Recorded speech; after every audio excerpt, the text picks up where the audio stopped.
Hi, thank you for coming back today. Today is about communication and advocacy, or communication and language. All these things sort of interact together. As a medical mom, the onus was always on me to adapt and learn a new language when it came to understanding what doctors were talking about, what they were translating in reports or other things. There's a particular language that comes with doing reports, and the onus was on me to learn about what terms meant, researching what those terms meant and how I could apply them or speak that at the next meeting. But the onus was on me to interpret. Some doctors in later years were really good at explaining what something meant in a layman's term, so I didn't have to interpret anymore. It was helpful to understand, because once you get, it's going to sound like a joke about changing a light bulb, but what happens when you get 3 or 4 doctors in a room?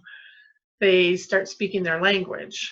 And I think that, one of the things I want to make a point about is the language is not being interpreted for families or for people who are not part of that culture.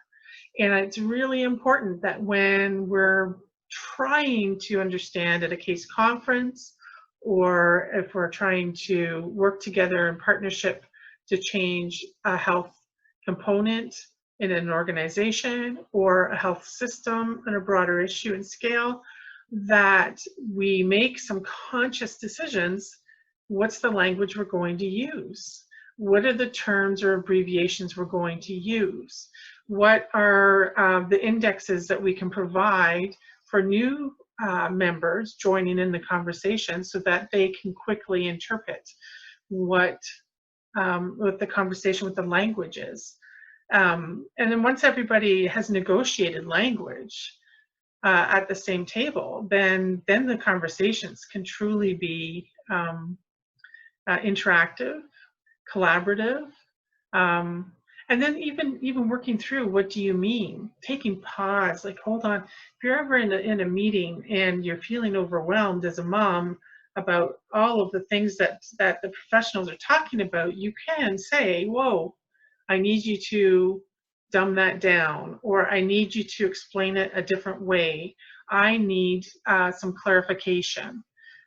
One of the most beautiful pieces of language that I've ever experienced in my life was American Sign Language.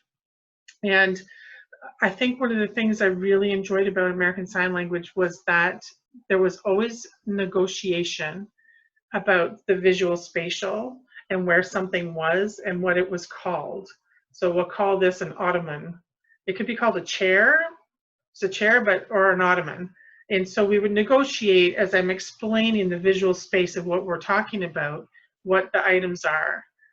We don't stop and do that very often in our communication with each other. And I think that pause to communicate what language we want to speak in together is really important. And as a medical mom, it's okay to say, well, hold on, pause. I need to pause. And as a professional, I would hope that you would take pause also to help interpret some of these things. I think, the value also is that this is a long-term gig. We might have, a diagnosis for our children that's, say, life-limiting illnesses, but, I got one of those and it lasted 16 and a half years, well, 18 and a half years. So you don't know.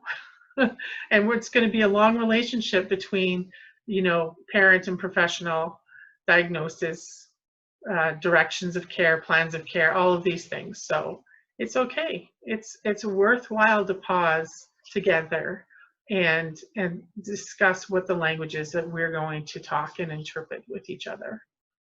Just makes it easier in the long run, and valuable relationships in our lives. Thanks. Take care. We'll talk to you another time. Communication.